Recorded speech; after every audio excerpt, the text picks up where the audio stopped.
शहरातील संत ज्ञानेश्वर सांस्कृतिक भवन येथे होणाऱ्या धडाकेपास नृत्य स्पर्धेला सुरुवात होण्यास आता काउंटडाऊन सुरू झाली आहे. शनिवार 27 जुलैला दुपारी अनेक नृत्य कलाकार धम्माल करणार आहेत.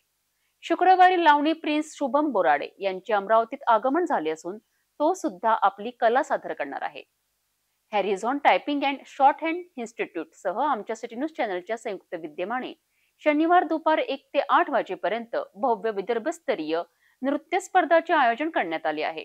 या कार्यक्रमाची संपूर्ण माहिती कार्यक्रमाच्या मुख्य आयोजिका लीना गावणेर यांनी विस्तृत माहिती स्पष्ट केली. ॲक्च्युली विदर्भस्तरीय भव्य नृत्य स्पर्धेचं आयोजन आपण याचं पूर्ण जी रूपरेषा आहे ही 2 महिन्यापासून आखली होती. याआधी आपला 9 फेब्रुवारी रोजी जिल्हास्तरीय नृत्य स्पर्धा झाला होता आणि तो प्रचंड गाजला आणि खूप सुंदर झाला होता. त्याचंच मोटिवेशन घेऊन मला असं वाटलं की आपण ह्या विद्यार्थ्यांसाठी काही करायला पाहिजे.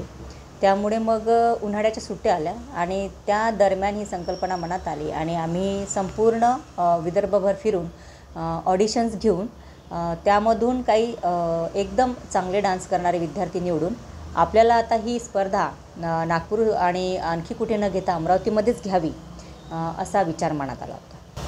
यामध्ये कर्तृत्ववान महिलांसाठी सुद्धा पुरस्कार सोहळ्याचे आयोजन करण्यात आलेले आहे. यामध्ये कोणत्या महिलांचा सहभाग असेल? काय आहे की डान्सची संख्या आपण ऑडिशन घेतलं त्यावेळेस 250-300च्या वर झाली होती. परंतु आपल्याला 1 नंबरचे आणि व्यवस्थित डान्स पाहिजे होते की जे कोणी म्हणजे भूतन भविष्यती पाहिले नसेल इतके सुंदर, फक्त टी व्हीवरच पाहिले असेल.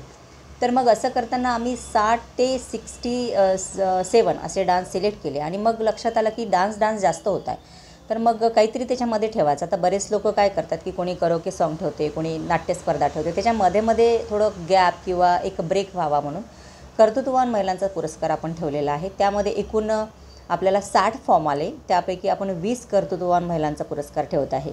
तर याची रूपरेषा अशी राहणार आहे किंवा त्यांचे काम कसे त्या क्षेत्रामधील महिलांनी आपल्या क्षेत्रामध्ये कसं काम केलेलं आहे, त्या व्यतिरिक्त कुणी सोशल वर्क कसं केलेलं आहे, या व्यतिरिक्तही कोणी आपला उद्योग कसा उभारलेला आहे आणि अतिशय हलाखीच्या परिस्थितीतून ज्या महिला परिस्थितीवरून मात करून पुढे गेलेल्या आहे अशा स्त्रियांचा आम्ही पुरस्कार तिथे घेतो.